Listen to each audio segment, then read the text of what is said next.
careers during COVID, speaking with industry leaders and HR professionals about how this pandemic is impacting workplaces and careers. Today, I'm happy to be joined by Micheal Conneely, who's the Deputy Director of HR for OSCE. That's the Organization for Security and Cooperation in Europe, which is headquartered in Vienna, Austria, where Micheal is based. So Micheal, thank you so much for joining us today. Thanks a lot. Delighted to be with you today, Kate. Afternoon here in Vienna and morning with you there. So yeah, nice to be with you and looking forward to having a conversation over the next little while or so about this. Thanks. Yeah, great. So we are, I guess, about 3+ months into when this pandemic really started to shut things down, particularly in Europe where you're based. And we started to see things slowly open up. I believe you're actually in your office today. So what is the current situation for you all right now? Yeah, I mean, I think it was very much a Friday the 13th, if I don't get my dates wrong, actually, where things changed quite quickly for us. I mean, right at the minute, I think if we look at the organization, there's probably quite a different set of arrangements in place because, of course, some parts of the OSCE region where we have structures and field operations are at a different stage of the crisis than we might be here in Austria. So for us, we're still, I would say, we're taking quite a cautious approach, which is required. That, of course, is very important and the key issue around looking after people's health and well-being that hasn't gone away. So we have probably best described as a little bit of a hybrid model at the moment, with the majority, I would say the vast majority of people in the Secretariat here in Vienna are still working remotely.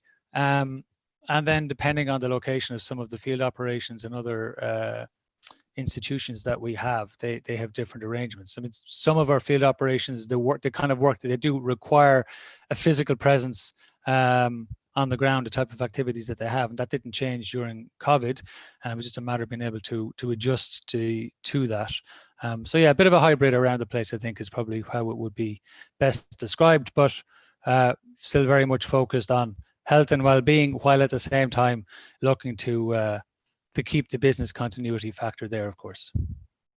Yeah, certainly. So as you say, focusing on obviously the safety and health of your staff, but also needing to remain productive and focus on your important work. And I'm particularly thinking about some of your field operations. How has this impacted their ability to carry out their work, and what kind of changes or support have you needed to provide to help them continue? Yeah, I guess it's probably varied quite a bit. I mentioned just before that, some of our field operations, for example, might work more so with partner institutions, the host countries where they are. It's about maybe capacity building, and they're at different stages of, the conflict cycle, if we want to put it that way, in terms of the support they're providing in those locations. Whereas others, it's very much about a physical presence on the ground. We have, for example, one large field operation in Ukraine, and that's more in relation to monitoring activities. So while technology is a big piece of that mission also, it does require physical presence on the ground in those locations to be able to deliver on the activities. So that's been, of course, a challenge for that mission, to be able to keep people safe and at the same time deliver the important work that they're doing. So yeah, I think that probably is it. It's different strokes for different folks, I think, maybe is one way of putting it. Yeah, and so many international organizations, I'm going to assume OSCE is similar, put a lot of importance on FaceTime, being in the office, a more traditional workplace environment where maybe flexible remote working isn't typically the norm. Are you seeing these attitudes change as a result of this experience? I think so, yes. I mean, it's maybe a little bit early to tell whether we can preserve those gains or how easy it will be to preserve those gains. But I think you're probably right. I would say maybe public organizations, or some public organizations, it's been a little bit more difficult to sell the benefits of more flexible arrangements. And our mantra has been, and we have used it a lot in the last 3 months, we've had the opportunity to do that, has been that work is something we do, not someplace we go. And one big piece of our gender parity strategy, in fact, has been to try and promote more use of flexible working arrangements. It's been shown through different surveys and pieces of feedback we've had how important it is for people. So I think that's been probably the biggest unwanted opportunity. If you were going to take maybe some silver lining from the very dark cloud of COVID-19, it's been that opportunity to show people who maybe had needed some convincing and more traditional mindsets on management approaches, that you don't need to be able to see somebody in order for them to be at work. And being at work and being in the office isn't the same thing. So I think that's definitely shifted mindsets for us. We're for sure focused on being able to continue that. Of course, there are bounds. Like I said, some types of work don't lend themselves to that. But many types of work do, and many roles do. And I think being able to get a balance where the overall productivity is the key goal, or whatever that might be, and how people get there is probably our end goal. It's about, we've been really lucky to be able to count on clear messages from executive leadership, our Secretary General here during the crisis, on things like, we apply results-based management to our programs for quite some time. We need to also apply that to our people management. It's about managing by results. It's about giving people the flexibility to cater for, non-work and work commitments. And I think those messages are really resonating now. And there's also the point, of course, that if you think of, the remote working arrangement in a more normal circumstance, wouldn't be what it's been for the last 3 months. So people wouldn't be required to homeschool if they have children, or if they're caring for people and work at the same time. That wouldn't usually be the arrangement. But still, it's been really impressive how resourceful people have been in order to be able to keep all of the balls in the air at the same time, I think. Yeah, no, that's a really good point. So if we can manage this with kids and all the distractions in the background, hopefully that can continue beyond this. So what have you seen working well? We've been having a lot of conversations, and there being some surprises, and wow, actually this kind of works better in a remote environment. Have you seen any areas where you think it actually is working better, or are there still areas where it's been a real struggle and challenge to do your work given this reality? I think there's probably been a little bit of both as people adjusted to it. So if you look at maybe some of the areas where there's really been a lot of a big move forward. I mean, remote working, a lot of it comes down to trust, whether the manager trust the staff, whether the staff trust the manager, with that type of thing, to be able to trust people to get on with what it is that they need to do. And like I said before, focusing on whether the outcomes are being achieved or not. So I think this has been an unwanted opportunity for people to be able to do that, and to be able to show that, look, I can do this in different environments, and I can get you what it is that needs to be done. So I think that's probably been one, like I said, convincing some of the people who maybe had doubts as to whether this fitted all roles. So I think from a communication point of view, that's also worked well. People have become necessarily more accustomed and comfortable with different types of technology. Again, that has been a challenge at the start for sure.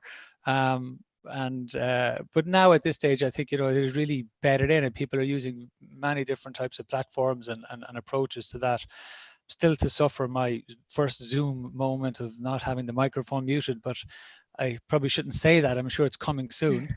But if you think of, a couple of years ago, I think it was a BBC interview where a kid came into the room and it was like viral that this could happen. Now, I don't think anybody would bat an eyelid at this stage at something like that happening. It's, it's just par for the course. That's not such a big deal. So I think, getting people more comfortable with technology, how to communicate, how to manage remote teams. I think that's been a challenge that we needed to step up to, because it's a very different, approach that's needed, and people need to get more comfortable with that. We have a fantastic team here that, right at the very outset, I think in the first couple of days, we were already producing, kind of best practice tips on how to manage remote teams, how to work in remote teams, not just about managers, but about all the team members.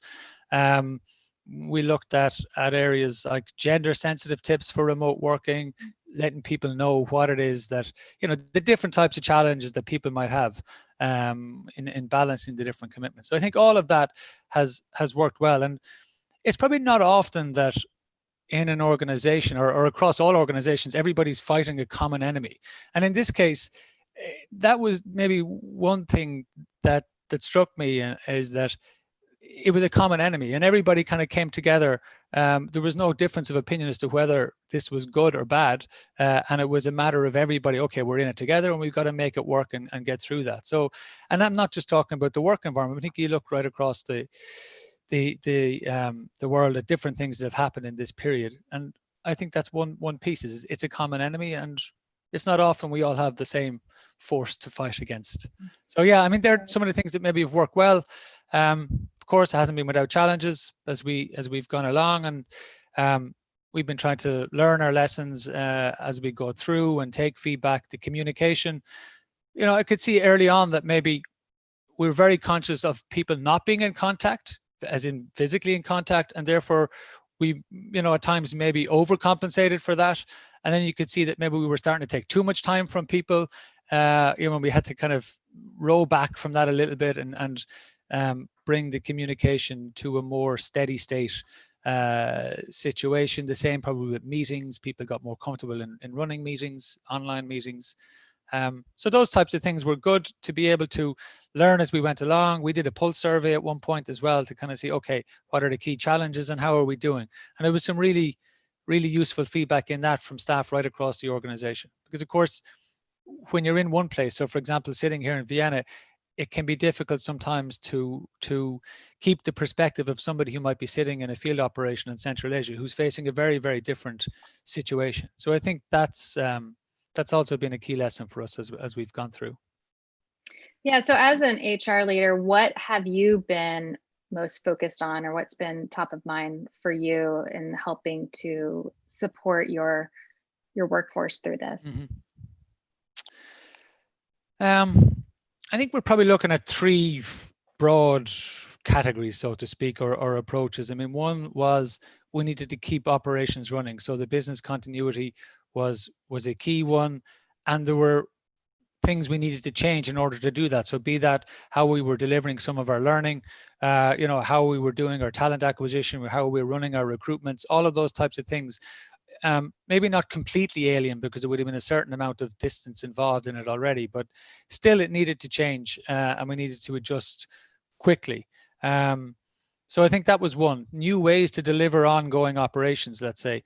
I think another and probably the biggest piece has been, I said at the start about health and well-being of staff and their families, to see what it was we could do to support that. So from, putting in remote working arrangements right across the organization practically overnight and having a kind of a flexible administrative framework for that.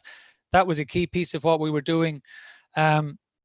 We're very focused on duty of care here, and we have been over the last few years. And I think this has really been an opportunity. At times, some people kind of see that as a little bit of an abstract notion. Well, what does it really mean?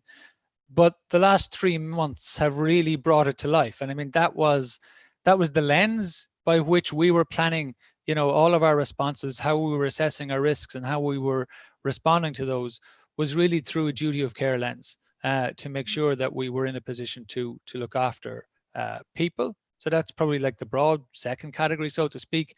And then I think as it stabilized a little bit and we started to see opportunities for, like I took the example of the remote working before, but also, the spur for a general improvement or building on internal communication or getting people more comfortable with,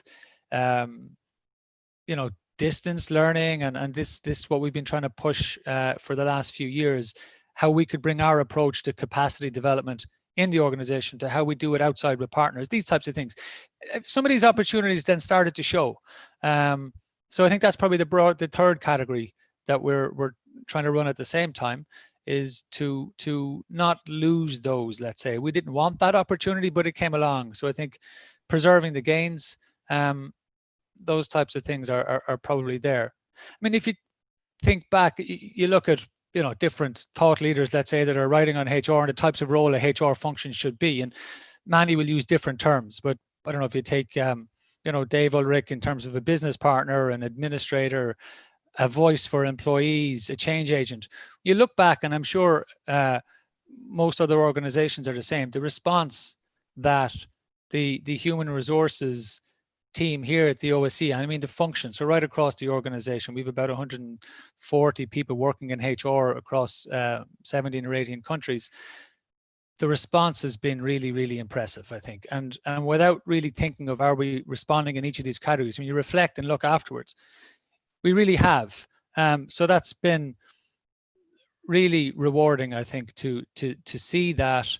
And there are still people who see HR as a back office function. It's a personnel management thing. It's not.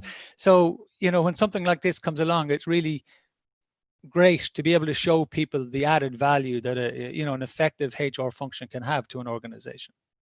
Yeah, no, that's a great point. I think people often really underestimate what the role of a HR professional, and really it's so critical to business operations continuity, and people are your most important asset. So good to hear this is a moment to be able to show that value and shine, and maybe change some attitudes towards the role that HR can play, particularly for groups that have been thinking about this before this moment. And so now is a time for it to really be put into practice.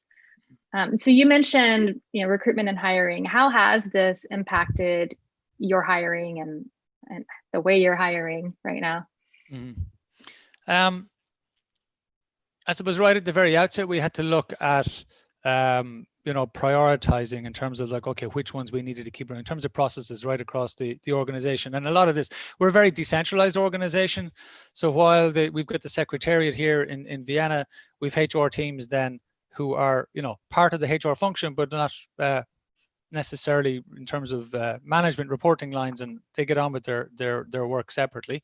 But I think, prioritization as to what we still needed to deliver in that period, taking into account, of course, that people weren't going to be in a position to start or travel, and that type of stuff. We wouldn't have been taking, or we're not taking candidates in person except for certain categories of posts. So that it wasn't something new to be running our interviews remotely.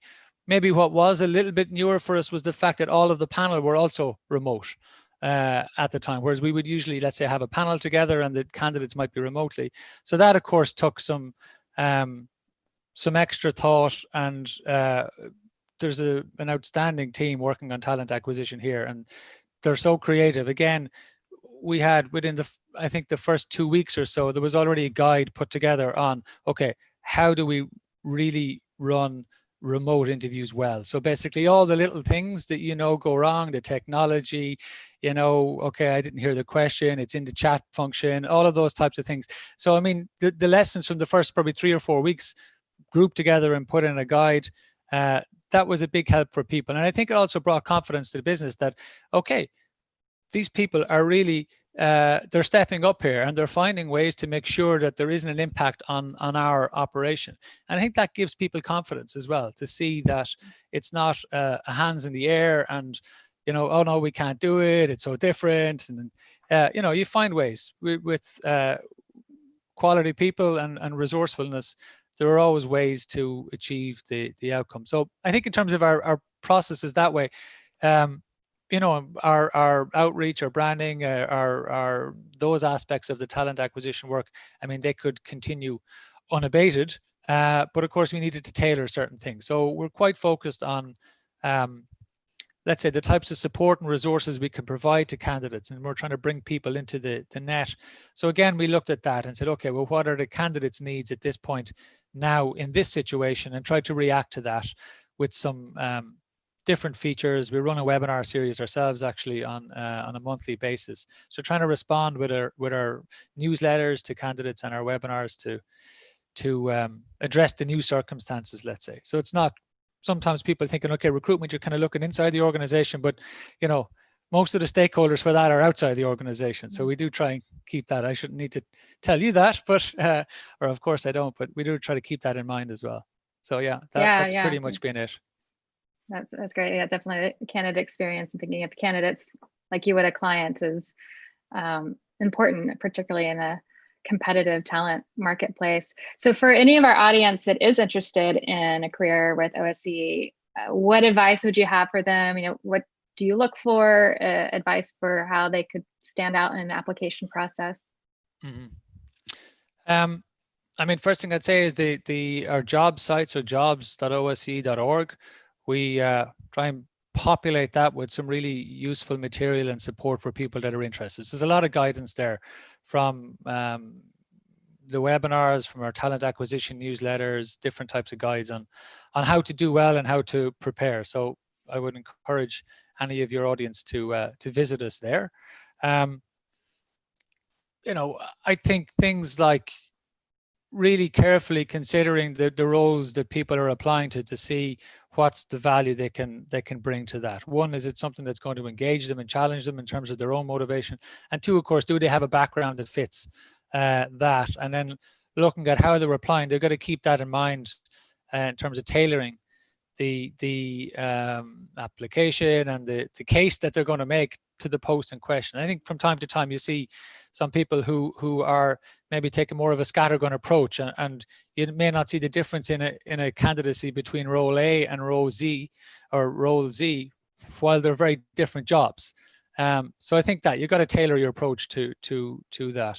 I mean, people should of course be ambitious, but they should also be realistic.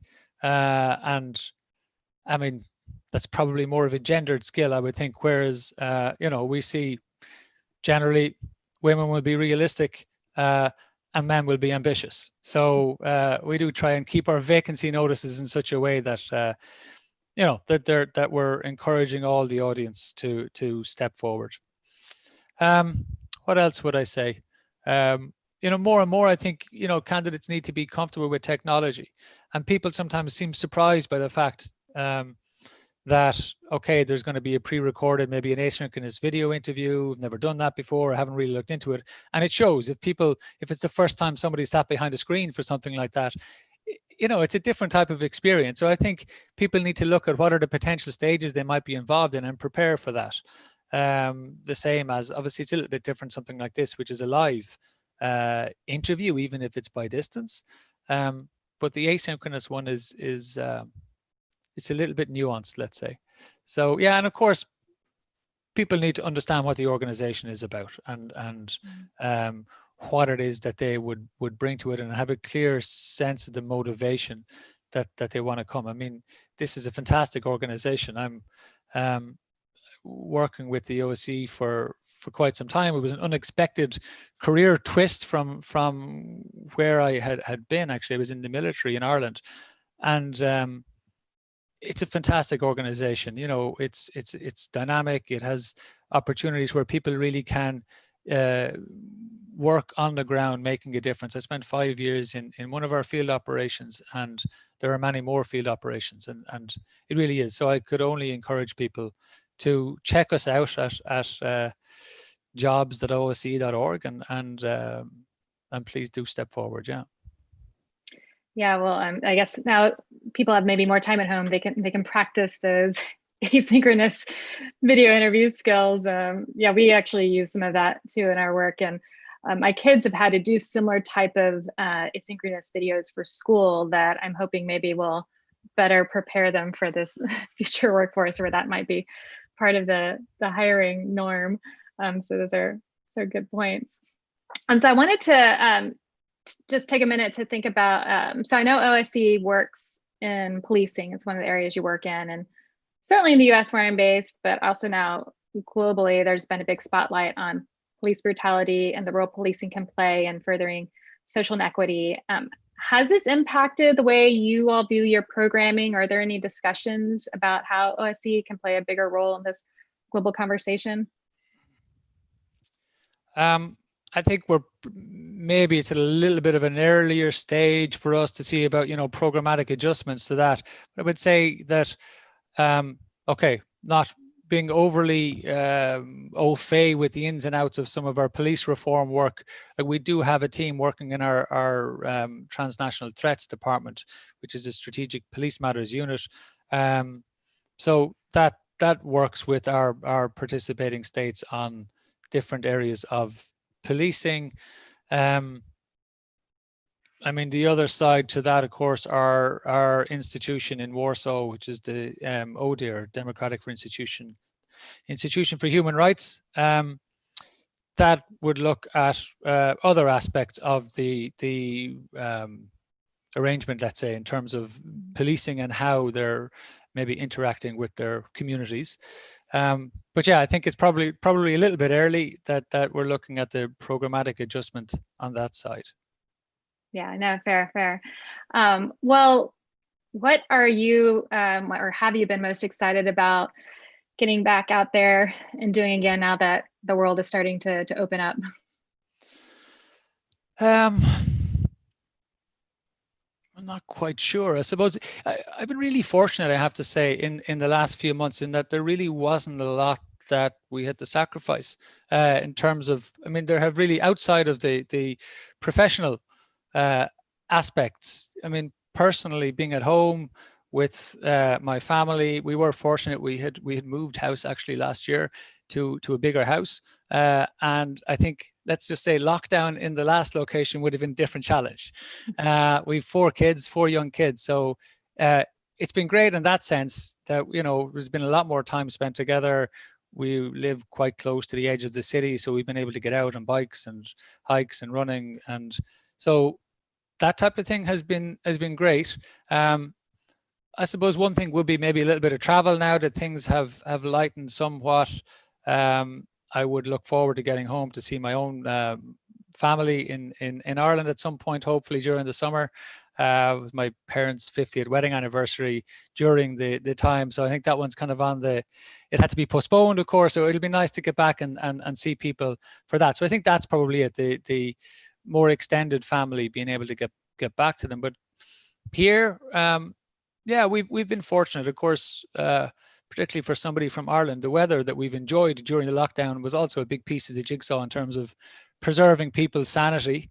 I'm not saying that it was fully preserved at all stages, but it definitely helped to be able to get outside in the outdoors. And yeah, that's, like I said, yeah, some of those things which were maybe some added bonuses along the way.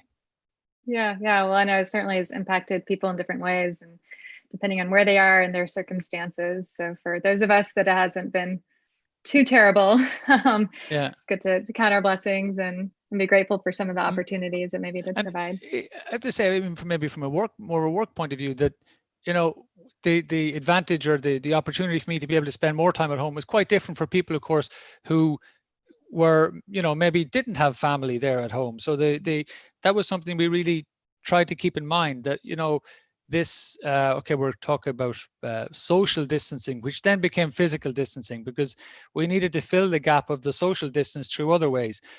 But for sure, there were people who, you know, were isolated, and we tried to put together little initiatives that we could see that people were checked in on, and we had some people here who just took it upon themselves to contact people and offer to do some shopping for them, and these types of things, which I think that sense of community, you know, it brings out the best. A challenge like this, it really does bring out the best. Yeah, well, I'll just say this is I think one of the bright spots is really bringing people together, and you know, so, you know, under normal circumstances might have our differences, but hopefully we can all continue to have this collaborative, cohesive approach in our teams. We'll get back forward. soon to having our differences, I guess. That's still to come. It hasn't gone away. No doubt. Well, thank you so much, Micheal, for sharing your insights and experience with us today. Thanks to our audience for tuning in. If you'd like to learn more about how organizations have responded to this pandemic, please check out more videos in the series. If your organization needs support on your recruitment and hiring, please feel free to reach out to our team at DevX. More than happy to help. And if you are looking for a job, please check out the thousands of opportunities we have on the DevX job board, including those focused on COVID response and even remote-based jobs. But again, thank you everyone for joining. Stay safe and healthy. And thanks again, Micheal. Thanks, Kate. Delighted to be here.